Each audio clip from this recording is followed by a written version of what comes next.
Hello and welcome to another episode of Genealogy Quick Start. This is Shamel Jordan, and I am your host, and I hope you are subscribed to our newsletter. We don't send them a lot, we just send them to let you know who our next guests are and the new amazing quick starts that are going to be on our show. And today I am so honored, and I did not give honor to the person who is responsible for connecting me with our special guest. It is a special guest alumnus, Guy Weston. So, Guy, thank you for connecting me to Andre Kearns, who's going to be here.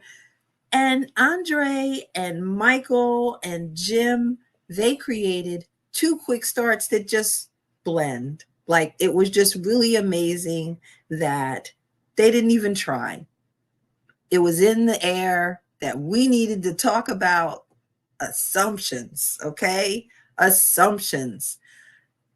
We often start doing our research over assumptions. Great granddaddy did so and so, or there were three brothers that came from so and so to America. You guys know the story. Jim and Michael said, no, let's get past all of these assumptions. And at the same time, before Jim and Michael even came up with that, Andre said, 1870 census. We all know what that means to African Americans, the 1870 census. It's the first time that everyone is listed in the United States Census by name. And so Andre said he has a whole new twist on this. And so he's talking about emancipating, that's kind of like a twist on the stories of blended families. Don't make assumptions, Andre is saying. Let's look at what's actually going on. And when he talked about it, I thought Black joy. I thought there's so many possibilities of what he's talking about. So I'm really glad that you are here for these two amazing quick starts and these two amazing people. I'd like to bring out my favorite quick starters. First up, columnist and editor, James M. Bidler. Hey, Jim. How are Hey, you? I'm well. And of course, genealogy tip of the day, Michael John Neal. Hey, Michael. Hey, Thanks so much for being here. You know, I think it was really cool that we again have two quick starts that kind of just work on top of each other without really trying. 1870 census, I think, is big for African Americans, but it's big for other people as well. Um, any interesting 1870 census quandaries, finds, wish you found that happened with the 1870 census? I'll start since we're kind of pausing. No, I've got one guy that I can't find that had been here for about a year, immigrant. I'm assuming he was working as a hired man somewhere. He's got a non-English name, which is part of the problem, but he's just probably going from one job to the other, and he got overlooked. They've got another guy, English speaker, but he's probably going from being one guy's farmhand to another, and also got lost and not enumerated. And I've got a married couple in their late 60s whose marriage was disintegrating, and I'm not really sure if they where they are, but they're not enumerated. But they were definitely here, so it happens. So you have people you can't find in 1870. I hear that a lot. I hear that a lot. So I I have forgot to say, oh, go ahead, Jim. I have a great great grandfather, Henry W. Bidler, who has a crap load of real estate in the 1870 census. I need to go track that down. Poor guy was dead of typhoid a year later, so I need to do Whoa. more on his life. Do you have a probate for him? Because I'm curious how they evaluated that crap load of real estate.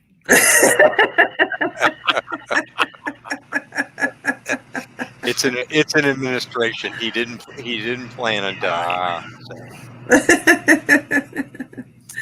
So. So I forgot to invite everyone. You know what to do. Let us know where you are.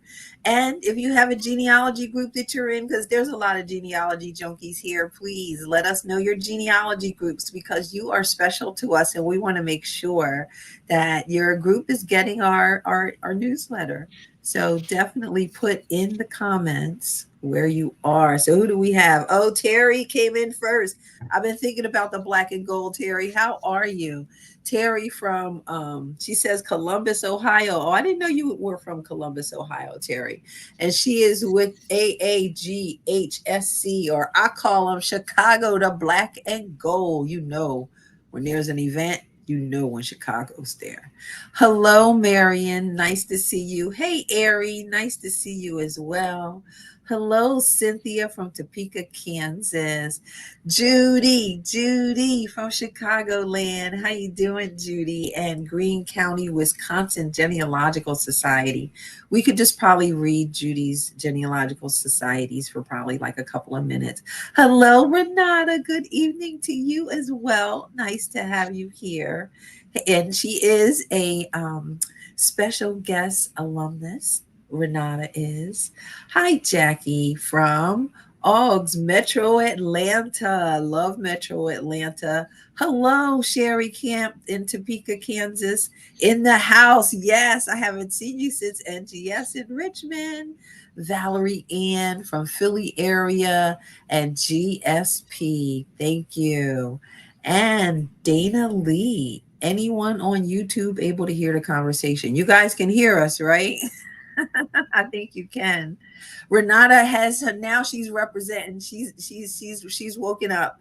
Newport News, Virginia, representing AUGS, HR, NCGS, NGS, and so much more. Yes, Renata is a junkie. Ayana Shipley, hi from Honduras. Welcome. How are you? Hello, Anita Payne in Fayette County, Tennessee. Hi, Katie. Katie B from HSP. I love that handle. Wanda Looney, I was thinking about you. There's someone from Birmingham in the Institute. Nice to see you. Hello, Angela Draws from Newark, Delaware, Newark Senior Center. Nice. Love that. Delaware has really good genealogy groups, really good genealogies. And hello, Janine. I think that's Janine from Philly. Yes, Philly is here. And Debbie Hutchins snuck in at the last moment before I ended from Dallas, Texas. Welcome. I think we have quite a few states. It is official. We can begin with a new quick start. And what is this quick start really, getting past your assumptions? Why did you, who, we don't assume. Why did you even do this? You're like preaching to the choir. I This is assumed not. that you was. I assumed that you assumed.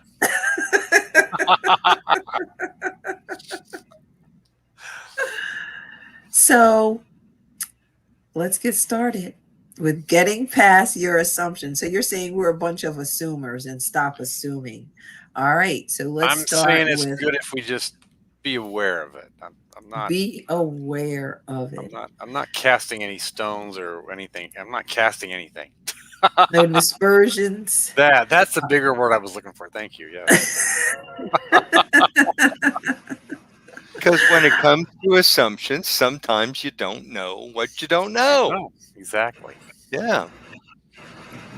And I think you guys Michael came up with something pretty clever that I am looking forward to adding to my repertoire. So thank you for that. So let's go ahead and get past our assumptions, guys. Here we are. Step one is to document what you know. So whatever that story is, whatever that thing is that you think you know, and it doesn't have to like always be the big story. It could be something as small as a place name or a Look, piece of property. because sometimes the trivial assumptions or trivial stories can be more important than the bigger ones because there can be little clues sitting in things if we're not aware of them. And what appears to be a small error at first might cascade through things if you take the wrong turn on Assumption Avenue.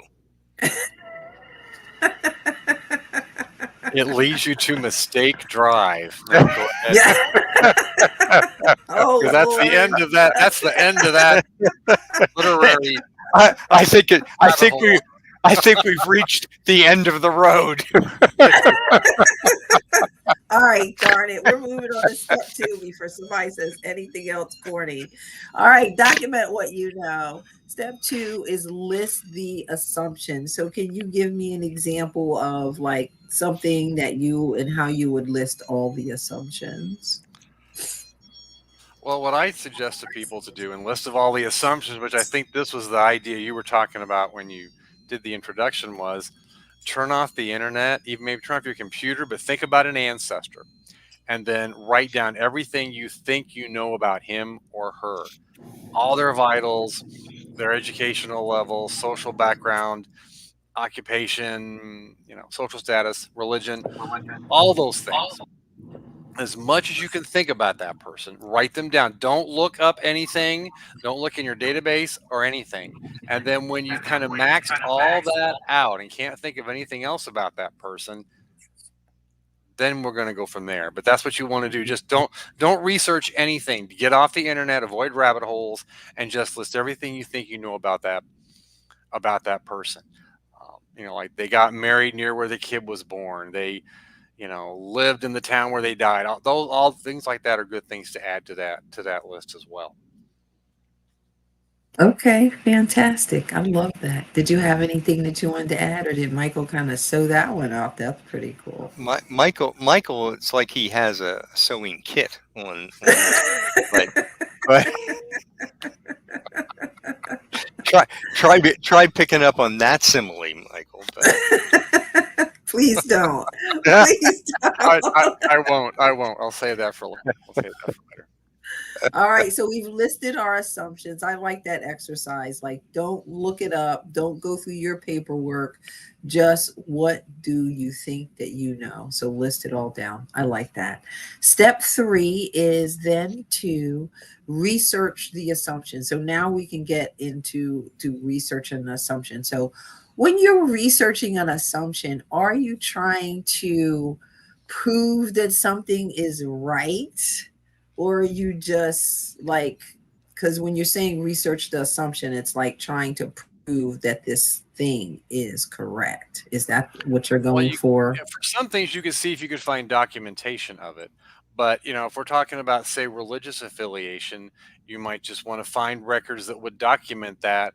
Don't just because you think they were Catholic doesn't mean they're Catholic unless you've got some documentation of that, or whatever the denomination is. So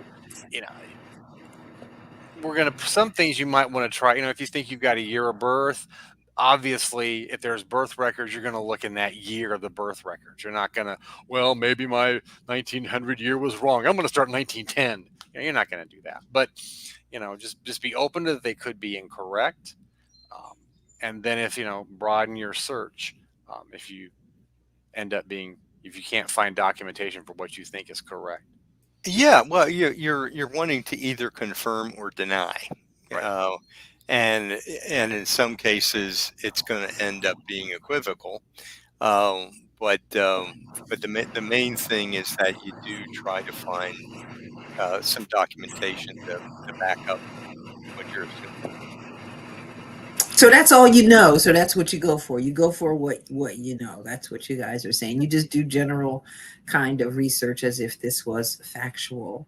So gather what you can. So then we're moving on to step 4, which is you ask the question, is this actually provable?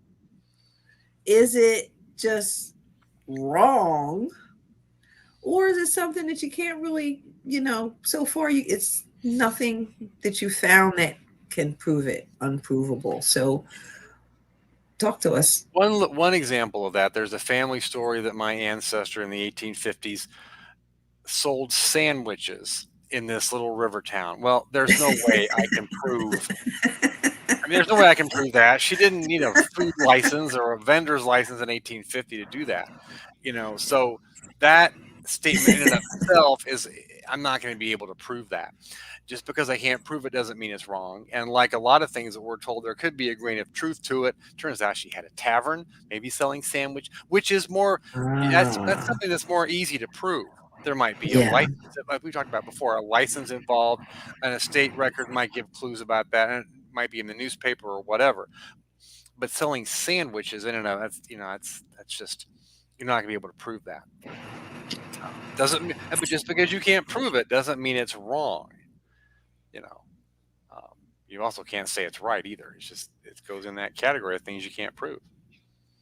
And there will be some family lore, especially if both parties are dead.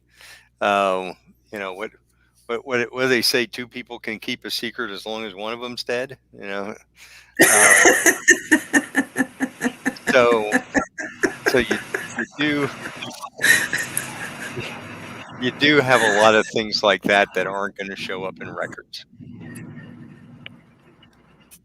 You do. Does anyone in that's in the comments, does anyone have one of those things that you just found out was completely, you were able to prove it, or something that you figured out was just completely wrong, or something that you found was just, you just can't, you don't know.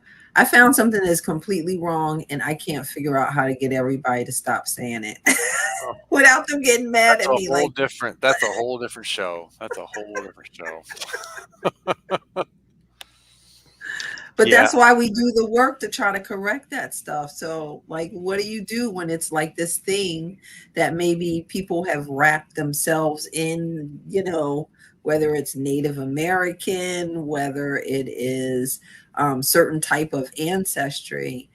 How do you, and I know this is we didn't talk about this, but it's important. Like, how do you deal with that? I had a situation kind of like that, and I just made the cases using all the documents I had. I wrote up my case. In the situation I'm talking about, they thought they were part Greek, and they were not.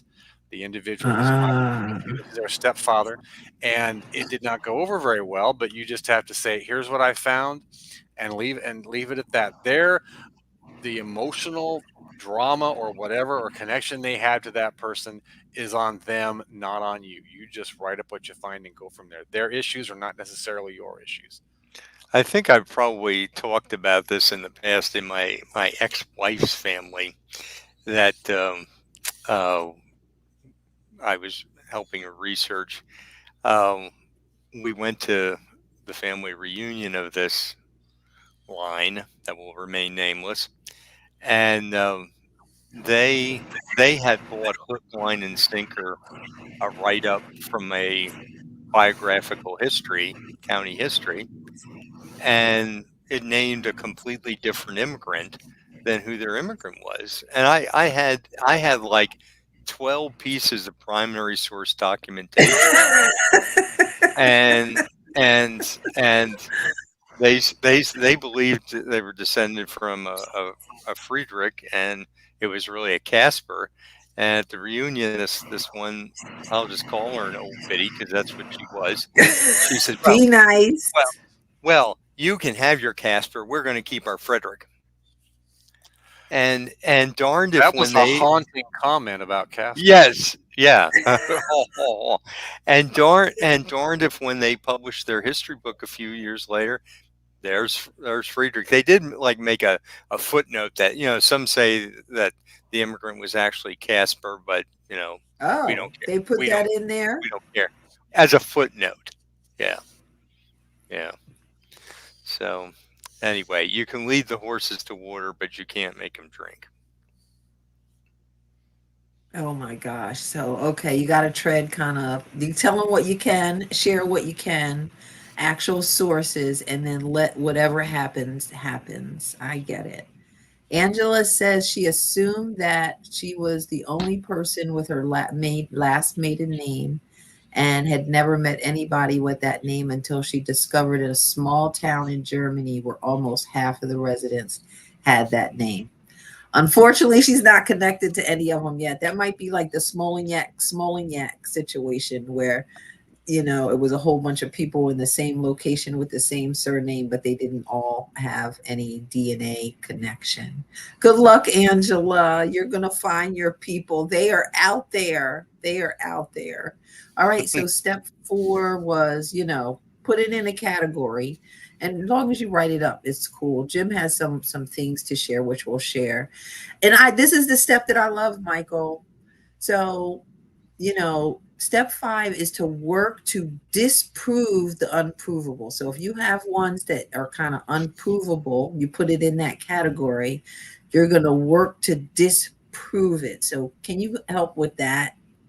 Explain I that. would say, just try to find as much information about that statement. It kind of goes like to the sandwich idea. Think about what that could really mean, and kind of broaden it out. Because selling sandwiches, it was a whitewashed phrase for having a tavern, because we can't have that. And so selling sandwiches sounds much better. So, but think what records could give you clues about that statement directly or indirectly, and then go from there. That's what you really have to focus on doing. Okay, so go the opposite way and instead of trying to say I'm Native American, prove that you're not Native American or what Or just have you. research the others as thoroughly as you can and see what happens. Which is Try try to break the theory. Yeah, yeah. I love it. I love it. And you had step six, document your conclusion so that, when you start forgetting stuff as you age, you'll be able to pick that up and remember not to do that exact same thing again. Maybe move the needle a little further. Jim, let me show what you have. Hmm. You had some quandaries. Yeah. Well, this one is great on assumptions, and I think it's assumption just about every beginning genealogist makes. We have the wonderful 1850 U.S. Census. It's the first one that all free people are named, everyone in the household, and ordinarily probably a good 80 or more percent of them are head of household, father, then the mother, then the children, then anybody like an elderly parent or something like that. But none of that is, all of that, I should say, is an assumption on your part, Yeah. because Yeah. there are no relationships listed. So, And we and automatically just assume, yep. yeah. And when I was first looking at this one, the couple in the middle here, starting with Jonathan Fisher, I thought his age was 36. It's actually 56. Because I thought at first, oh well, this can't be the. I was a real greenhorn. This was like my first day doing genealogy with the census in the 80s. And I thought, oh, what's a 36-year-old married to a 49-year-old woman? So, but later I You realized it didn't was call her a cougar. I know you didn't call her a cougar, right? You did way not that go was there. way that was way before the cougar age. Yes, Yeah, that was, So you think. but it actually did turn out to be one of my ancestral families. So, Very cool. Yeah, they could be brother and sister. They could be all sorts of things. yep, exactly. And another classic one is that the children may not be, they are more likely to be the father's children, and not quite as necessarily the mother's children, because she could be a second wife. Oh, yes, yes. Looking at those ages. Yes, definitely. Yeah. Definitely. I love these estate books. So what happened? Yeah. What kind of assumptions were you making here with these estate Oh books? I love gosh. Well, these. Lebanon County Estates. Yes, they do have a nice index. I'm getting some feedback here, from the beginning of the county through about 1935. So it's all together in one index. That's a good thing. And let's see here. And sorry, it's so small. Oh, you're making it bigger. That's nice. We have a Peter Dobb.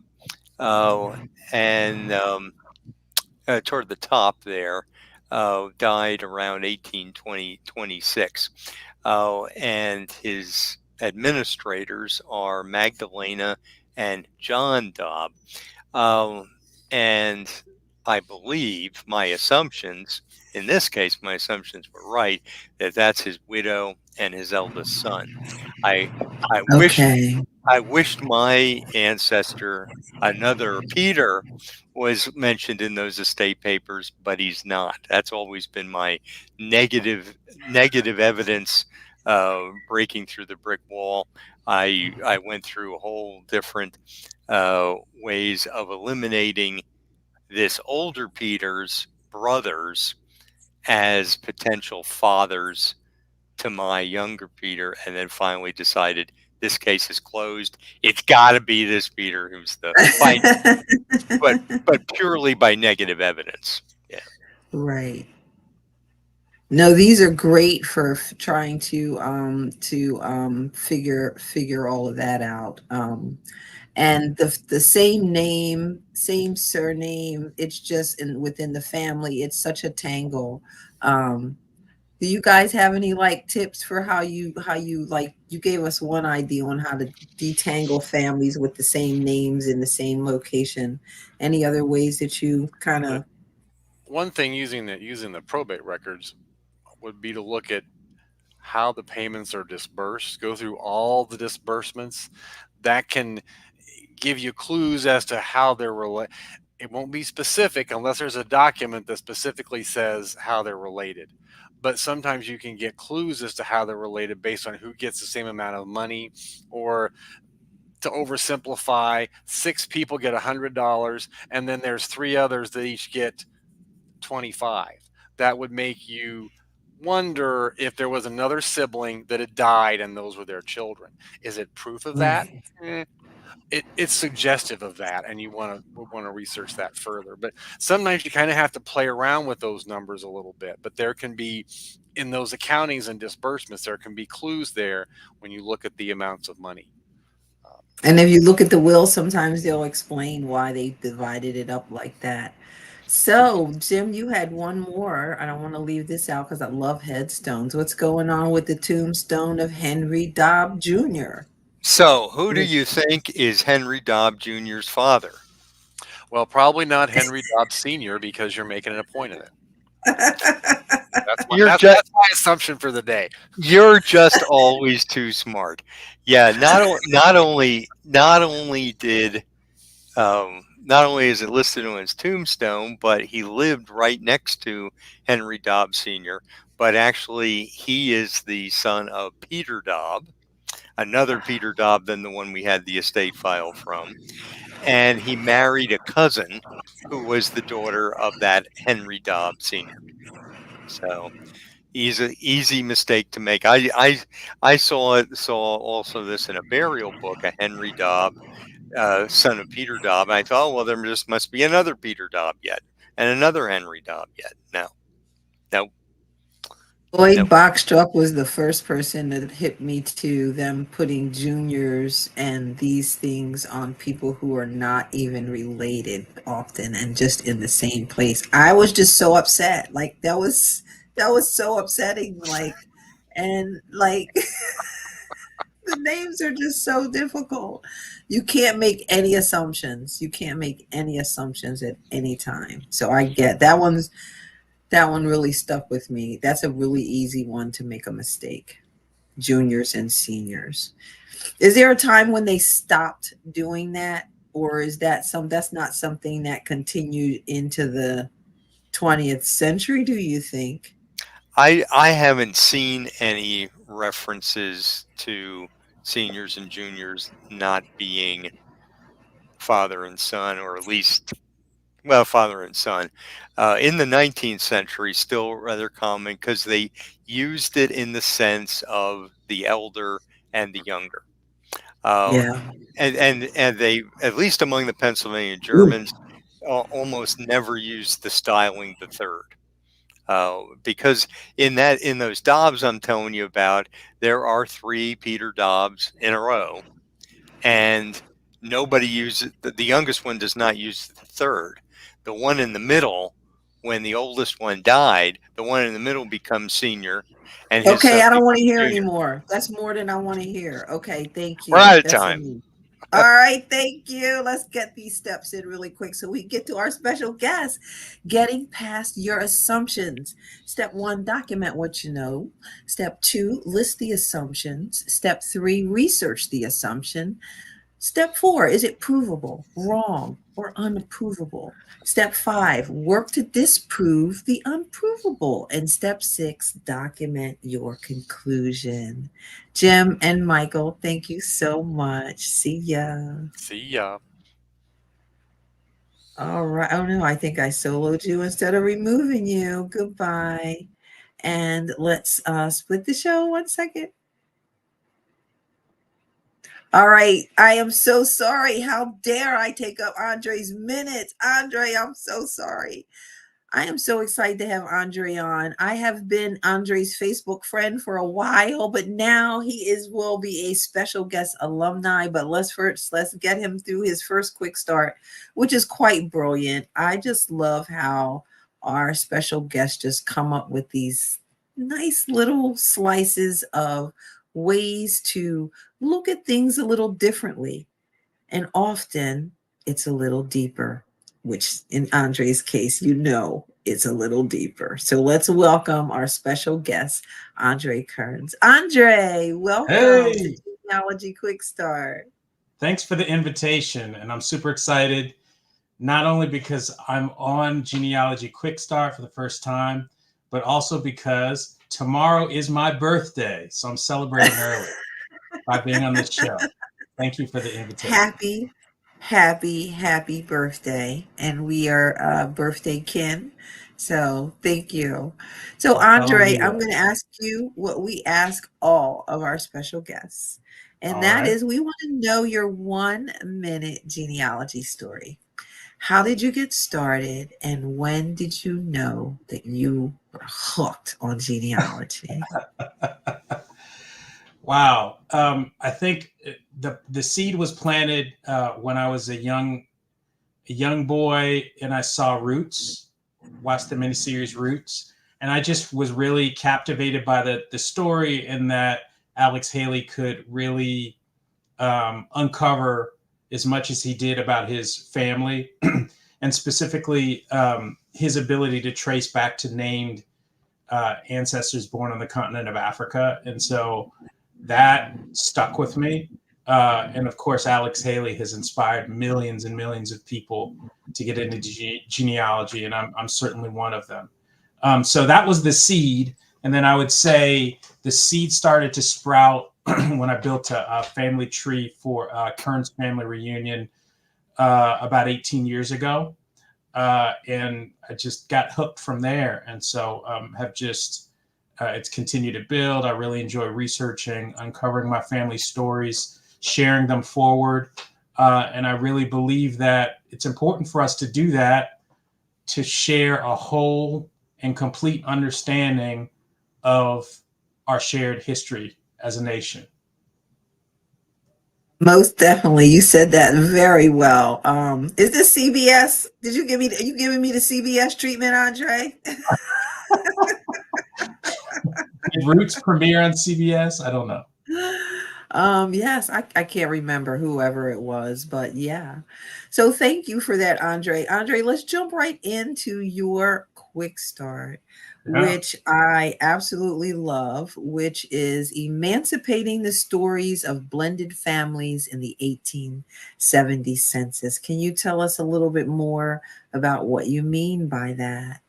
Yeah, I love that you talked about Black Joy, and so I do want to just start with my inspiration for this quick genealogy quick start. Um, and I'm going to move from, we talked about CBS. Now I'm going to move to Netflix. So there was there was a TV series called The Underground Railroad that aired on Netflix a couple years ago, and it was adapted from a novel by Colson Whitehead. And so the story is really about enslaved people trying to emancipate themselves. And I remember I was listening to an interview with Barry Jenkins, who's directed the series. He's the Academy Award-winning filmmaker who made Moonlight. And he said something in this interview that really inspired me. He said, "My ancestors are responsible for the greatest act of collective parenting the world has ever seen." And it really made me think differently about history and my family's history. We all understand that slavery split families apart. And there's a lot of sadness that comes with that history, that real history. And emancipation created new families.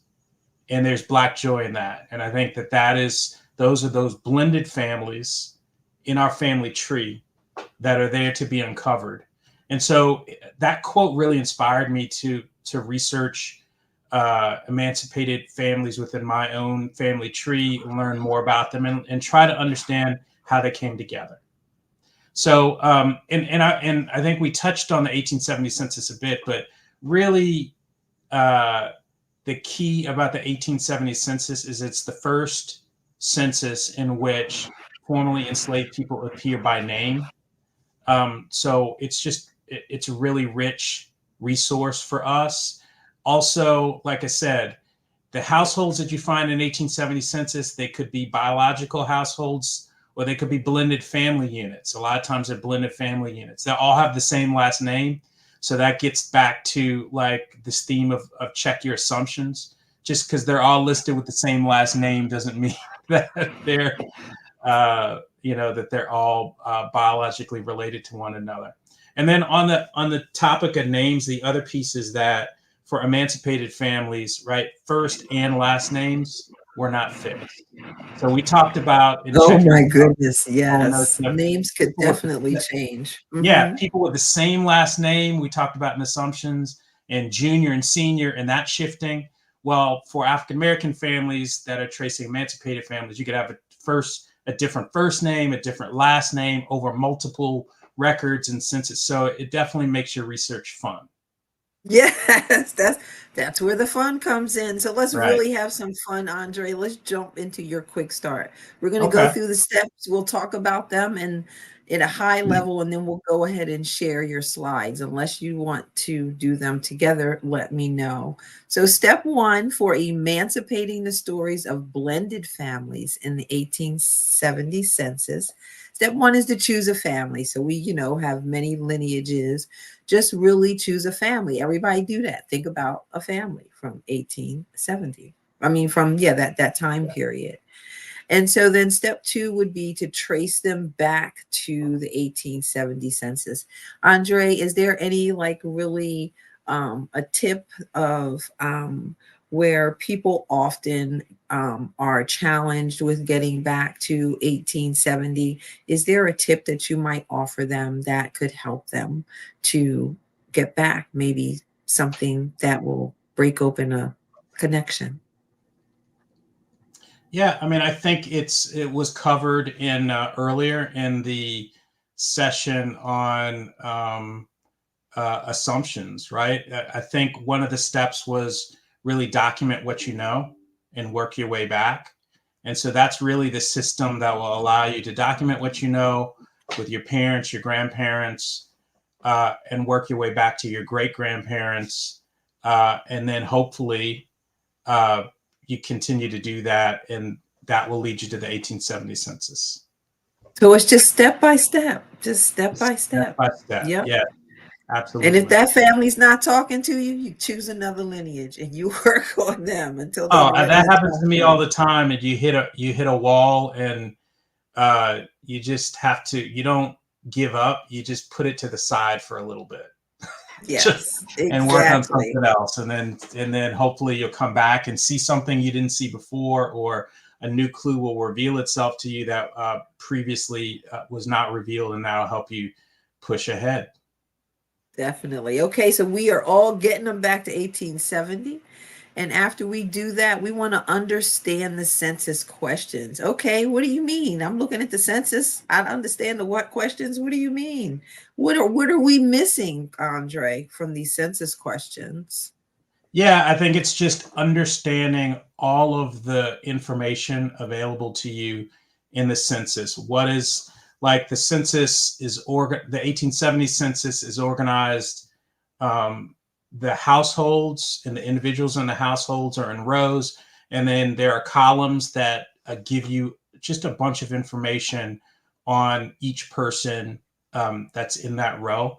And so you want to understand the headings for each of the columns in the census and what they represent, because the information within those columns and rows can provide you pretty valuable clues to unlock the history of the people in that census record and potentially their connection to one another within a household.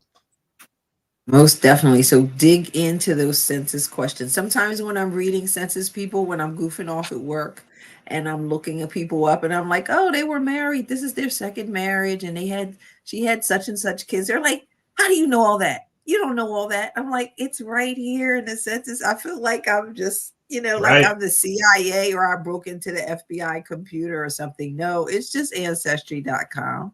And we have All right, a lot of savvy genealogists on this show, but also the piece to that point is, like, I think some people don't even necessarily look at the actual image of the census record.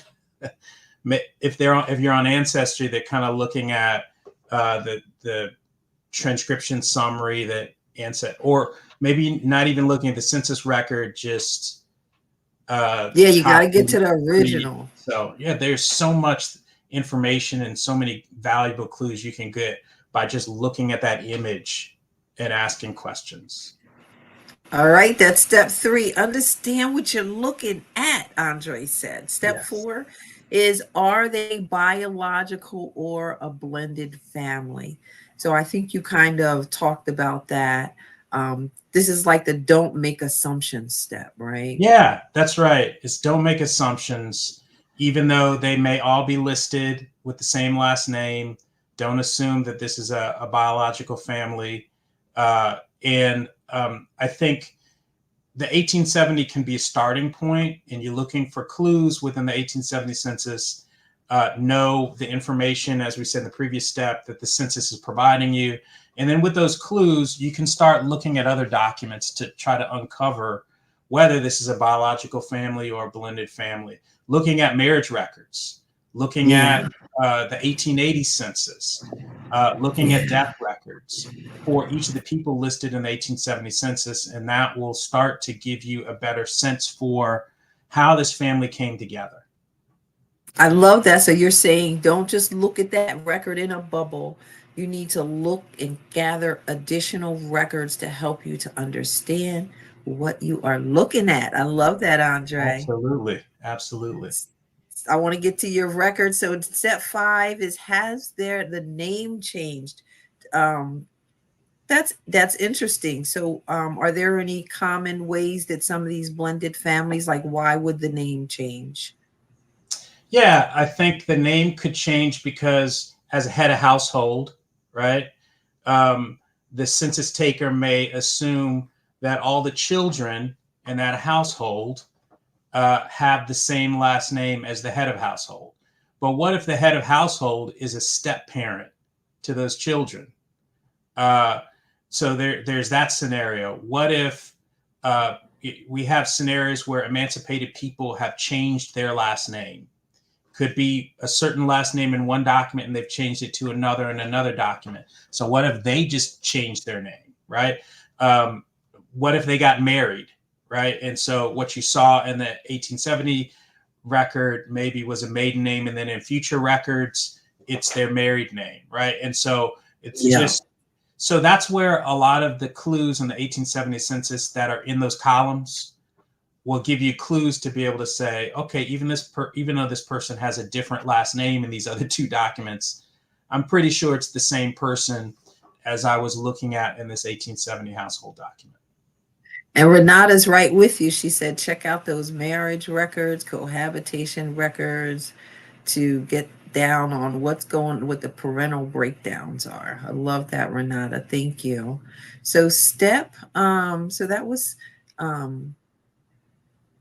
Has the name changed? We got to look because they was trying them on sometimes, and sometimes those names might have been put on them, and then they were like, "Yo, that's not what I'm trying to do. That is not where I'm going with And this." that's another piece of Black joy. There is emancipation, the story of emancipation. People really defining what their life was going to be as free people, and that starts with what you want your name to be, and that was probably their first choice that they had control over. I'm deciding what I'm going to be called. Wow. I love that. I love that. And so, contemplate the name change because that could be preventing you from getting back to 1870 often. And step 6 is to look deeper into the document. So, speaking of documents, Andre, let's look at what you have to share with us through these All right. steps. So to set this up, let's go back to step 1, and it said focus on an ancestor. So my great-great-grandmother, her name was Caroline Henderson Harvell. So she's my father's father's mother's mother. And so she was from Mecklenburg County, North Carolina. She was born in 1862, and she was born enslaved. And so that she's the focus of what we're talking through. So here's the 1870 census for Long Creek Township, Mecklenburg County, North Carolina. And if you look at this chart at the bottom, you see Caroline. That's my great-great-grandmother, age 9. So that's the bottom. Now, if you skip to the top, you see 2 adults, Jesse Hesserson. That's a misspelling. It should be Henderson. And then Isabella. It's reasonable to assume that they're a married couple. And then you have a number of children after them. And so now we want to look at this census record a little closer to get some clues that'll help us like unpack this story about how this family came together. So one thing you're going to want to look at is inferred relationships. So, right, Jesse and Isabella are listed at the top. They're the 2 adults. Assume that they're married. That's reasonable to assume. You're also going to want to look at like demographic details. And a really valuable one there is the age listed, right? So if you're looking at Jesse, he's listed as age 55, which means he was born in 1815. Isabella's listed as age 35. So that means she was born in 1835, right? So again, if names are changing in future documents, that's one piece of information you may be able to snap back to say it's the same person. Yes. Then here's another subtle one, right? Look at how the children are grouped. So you have Martha, Lucinda, and Henry. They're grouped by age, 17, 16, 11. Then you have Augustus, Nancy, and Caroline. They're grouped by age as well, 12, 10, 9. But all 6 kids are not chronologically listed. Yeah. So that break between Henry and Augustus is trying to communicate like a grouping of one kids and a grouping of another set of kids. Nice. And then the last thing I would point out is on that far right column. That's a column for where the person was born. And you see, so everyone in this household was born in North Carolina except Isabella. She was born in Virginia. And so that's kind of like an outlier piece of data that you just keep in your mind that, again, may help you snap her to other records. So one question that all people of color ask about are the B's and the M's. Can you talk about the B's and the M's? We get really into the Black and the mulatto. Yes. What does this tell us?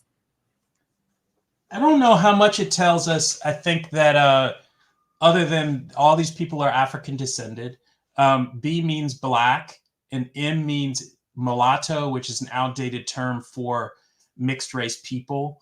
At the end of the day, this is a census person recording by their judgment whether they believe the person in the household is Black, meaning they're of virtually all African ancestry, or mixed race, right? And so it's just somebody looking at somebody and making that determination. So maybe generally it can tell you a little bit about a person's complexion if you don't have a photo, but beyond that, That's that's it. about it. All right. We ready for the next document? Yeah. All right. So tell us about this. All right. So this is a marriage record dated 1869, and it's Mecklenburg County, and it's for a Jess and I. Henderson. So it's an 1869 marriage record. And so it's reasonable to assume that Jess and I. Henderson are Jesse and Isabella Henderson from Mecklenburg County. So Oops, sorry. this lists his parents as Joe Oliver and R. Henderson, and it doesn't list her parents at all. So Okay. what I would say here, so this is big, right? Because right here it says, well, they were married in 1869, and then you see in the 1870 census they have 6 kids. So that means it's virtually certain that they're both bringing children into this scenario that you see in the 1870 census. So Very that was interesting. that was an important piece of information to be able to find. That's very interesting. I love that. What do they call that? Mine's, ours, and yours. And they had yours and mine. Exactly. Yes. So we talked about marriage records to dig deeper, and then here's the 1880 census for digging deeper as well. So I found 4 children from the 1870 census in this record, but only one of them has the last name Henderson. So if you look at the top of the chart, one of the daughters listed in the 1870 census, her name was Lucinda Henderson in that record. Well, she's married to William Kearns, so she's listed as Lucinda Kearns in this record. Right. Then you see, if you look next door, there's a guy named H. William Sadler. Well, that's her brother, Henry Henderson. So the H. Oh, dear. Yeah. But he has a different last name. But I'm certain that that's her brother, because then here's a couple things to look at. Number one is, if you look down at the bottom of the chart in the household, there's Augustus Henderson listed as a half brother. And then if you look third up, there's a Nancy Fox listed as a half sister. So that's Augusta Henderson and Nancy Henderson listed in the 1870 census.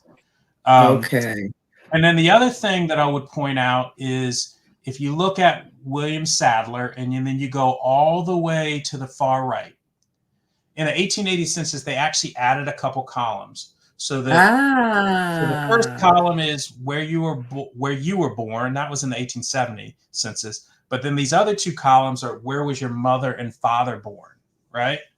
And then so you see there's only one Virginia on there. And so remember Isabella Henderson from the 1870 census. So he's saying that, his mother was born in Virginia. So that helps to snap his mother to the 1870 census that we looked at, and snap him as Henry William Sadler to the 1870 census that we looked at previously, even though he has a different last name. Lucinda has a different last name. Nancy has a different last name. Only Augustus in this census. Wow. The Henderson last name. Oh, wow. They're making us work, but I guess that's the fun of it, right? Yes. So here's Gus Henderson, brother Gus Henderson's. Thank you, Gus, for keeping the name. This is more straightforward. There you go. He kept the last name, and that's because his father actually was Jesse Henderson. But we see his mother is not listed as Isabella; it's listed as Lizzie. Right? So that means that in 1870 he was living with his father and stepmother. Yes. Oh my gosh, this is great. This is great. And then here is my great-great-grandmother, Caroline Henderson, her marriage record. So you see it lists her. So she's marrying my great-great-grandfather, Ham Harvell. and he is applying for this marriage record. You see that based on the information he gave, her mother's listed as Isabella Henderson, and her father's listed as unknown. And so so this goes back to the B versus M question that you had earlier. If you looked at a picture of her, there's one photo of her that's been passed down in the family. I'm based on that photo, I'm pretty certain that she was mixed race. So based on that, I'm not surprised that her father is not unknown. It's unknown, right? Okay. So, we don't know who her father is. And I think this is just a reminder of the other part, like how slavery broke families apart. And so we just uncover so many stories.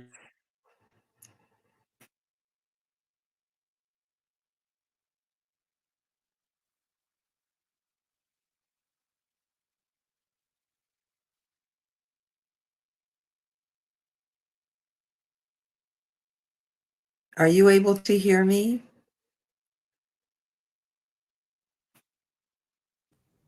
Oh, okay. Oh, We're sorry. back. Sorry. So let me, that wasn't your last document, was it? No. If you just go to the next one.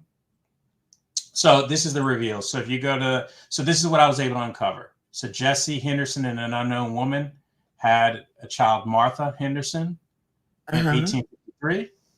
And then if you go to the next, Isabella and Ike Sadler had two children, Lucinda Sadler in 1854 and William Henry Sadler in 1858. Next, Jesse Henderson and a woman named Lizzie had Augustus Henderson and Nancy Henderson in 1859 and 1860. And then next, and Isabella and an unknown man had my great-great-grandmother Caroline Henderson in 1862. So if you go to that's the biological family pre-1870, and here we're back to square one, the blended family in the 1870 census. Oh, wow. That is beautiful. Oh my gosh, this is beautiful. Oh, I love that. That is so cool. That is super cool. What a fantastic job that you did here. Oh my gosh, my time. So, Andre, that was fabulous. Like, I knew this was going to be fabulous, but not that fabulous. Oh my gosh. Let me go through these steps. Andre, seriously, thank you. I'm so sorry. I always run out of time because I get caught up. Emancipating the stories of blended families in the 1870 census. Choose a family. Trace them back to 1870. Step 3, understand the census question. Step 4, are they biological or a blended family? Step 5, has the name changed? And step 6, look deeper into the document. Andre, thank you so much. Jim and Michael, thank you for being here. Let's see, I think Michael has exited, and I have my exit music. See ya. Thank you so much for being here.